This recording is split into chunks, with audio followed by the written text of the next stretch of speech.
I'm Tom, Alchemy Wizard. Okay, today we're going to talk about how much of the colloidals should you take? How potent are these colloidals? Do I need a teaspoon, a tablespoon, a gallon? Please don't take a gallon, that's just a joke. Let's explore the idea of these colloidals and how much that you need or should be taking from them. So you're sitting there with your first batch of stuff, or you're sitting there with a bottle of the stuff that you bought, and you're wondering how much you should take. Mostly, if you bought the stuff, it might have something on the bottle that says, recommended dosage and things like that. And the first thing you're going to notice is, if you're having one of those bottles, is you're going to notice that the rating on it is not in milligrams, it's in parts per million. And when you take a vitamin bottle and you're like taking iron or something like that, it'll have a certain amount of milligrams on it of the stuff you're taking.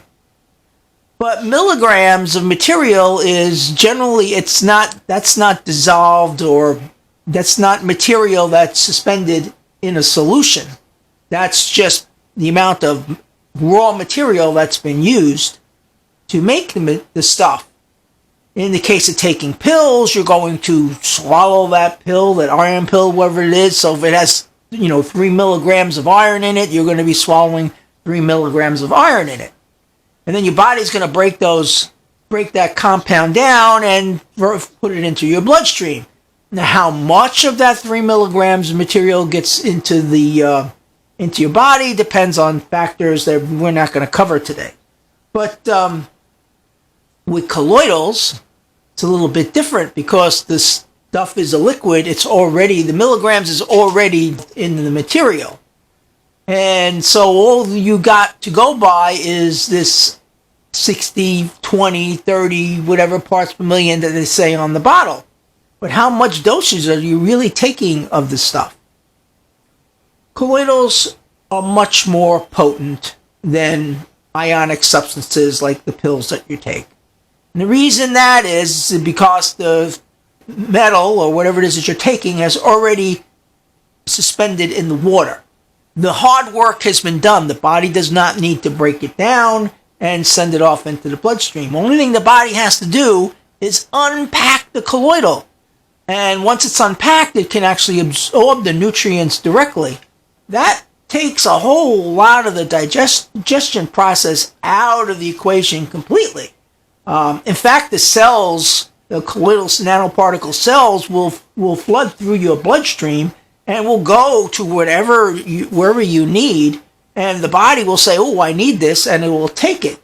As opposed to ionic substances, they will just flood the entire body with this stuff, which just gets embedded into the tissues of your body, but it still has to break the nutrient down into its parts in order to actually utilize it.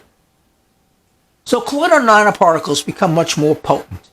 So a little bit goes a long way. And you might think that you're drinking a glass of Coca-Cola, or something like that, but you're not. These things are potent substances. And even a teaspoon is flooding you with gajillions, if that's even a number, amounts of nanoparticles, like you see here, into your system. And these are extremely tiny substances. They're larger compared to ionic substances, but as the body goes, they're very small, they disperse very fast, and the potency of them is quite high. So, again, how much should you take? The typical batch, if it's made correctly, of 20 parts per million colloidal will use between 8 and 10 milligrams worth of material.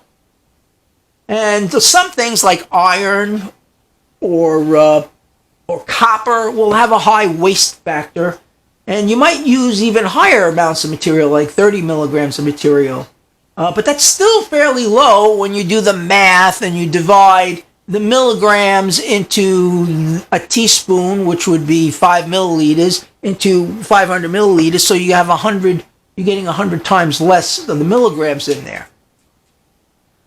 The other thing with colloidals is so many people start to take colloidals and they don't seem to feel an effect from them, and they think they're not working.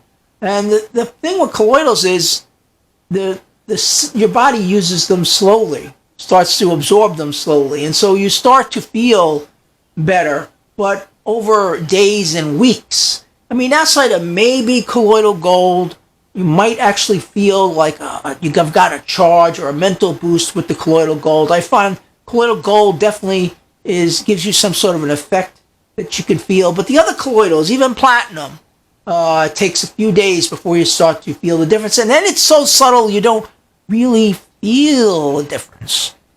You're actually only going to feel a difference when you stop taking it and you stay off it for a couple weeks and then try to compare back how you felt when you were on the colloidal. I would love to say that you're going to take the colloidals and you're going to feel like $1,000,000. I mean, you might, but you may not. You finish your first bottle and you're like, well, I really don't feel like it really did a whole lot to me, so you don't drink anymore. And that's a shame because you haven't given it enough time to actually make changes in your body that you can actually feel. But as far as dosage goes, I would recommend you don't overdose colloidals. More is not better than less. You just need the proper dosage in your body.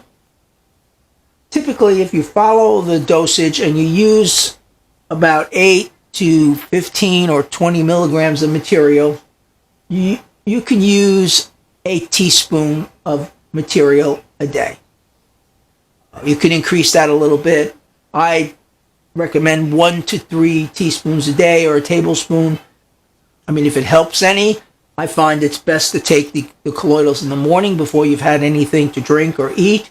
But it doesn't matter. I mean, if I need a little bit of a boost during the middle of the day, I might grab the whatever I want in a colloidal that I think my body needs and take another teaspoon of it. As anything, if you seem to having some kind of an effect from these colloidals, then of course you want to stop taking them immediately. I always say if you're not sure about a colloidal, if there's an allergy, you can do the test. You can take the colloidal and just put a little bit on few drops of it on your skin and see if you develop a rash or an itch or an infection, in that particular area or on your skin, if you think you might have allergies towards colloidal. And if you do start to, you're still not sure, you can take a teaspoon of it, swoosh it around in your mouth, and spit the rest out, see if you have a reaction at that point. If everything goes well, then you could safely take your teaspoon and drink it. I'm Tom, Alchemy Wizard. I'll be in touch. Have fun. Enjoy your colloidals and your health that they are bringing to you.